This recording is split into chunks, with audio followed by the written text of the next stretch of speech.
Hey, this is John Carlos, and I'm here with a look at the Specialty Series exclusive Funko Pop of Anung and RAMA. When we first got Hellboy Pops, this was a pop that I hoped would have been included with Series 1, so I'm glad we finally get it as part of the Specialty Series. Now, this figure stands perfectly fine on its own, but just be warned if you're getting this, it's really top-heavy. You can see how much of it at the top leans towards the front, so if you kind of put it down on the tabletop real quick, and you let it wobble a second, it will wobble forward. If you're not hip to Hellboy, either from the comics or the movies, Anung and RAMA is his natural name, and this is how he would look if he had assumed his destiny.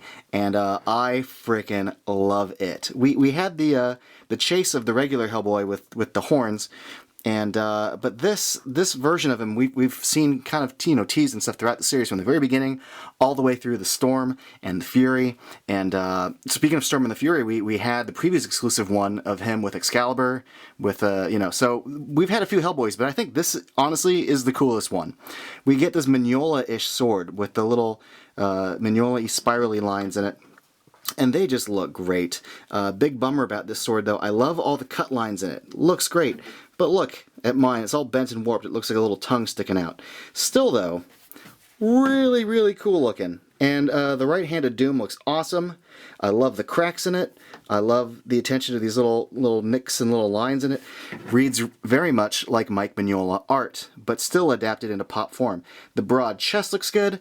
I love the metallic for the arms and the legs. I love the wraps around his leg and the little stuff hanging down from it. Really, really good sculpt here, but good use of metallic paint for this. Very appropriate, all things considered, for what they're depicting.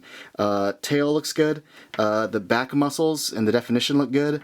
Good use of like black and dark colors. But man, do I love the sculpt of that right hand of Doom. So cool. Alright, enough of my rants and raving and goo-gooing over the body. It's time to goo-goo over the head. I love it. I love the sculpt of his mouth. It's similar to the previous one, except it just isn't as red. It's a lot darker, but we get these big honkin' horns.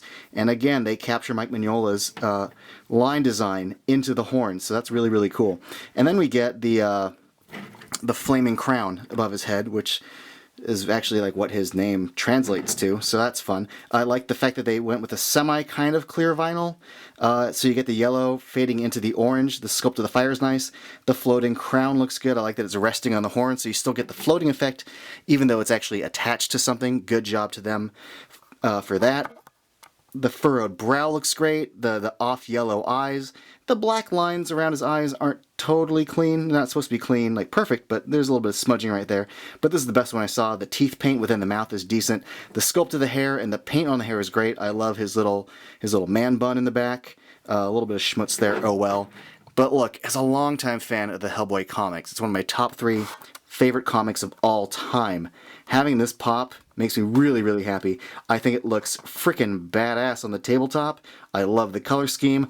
I love everything about this, people. It's great. Thanks for watching, everybody. And if you want, follow me on Instagram and Facebook and all that stuff.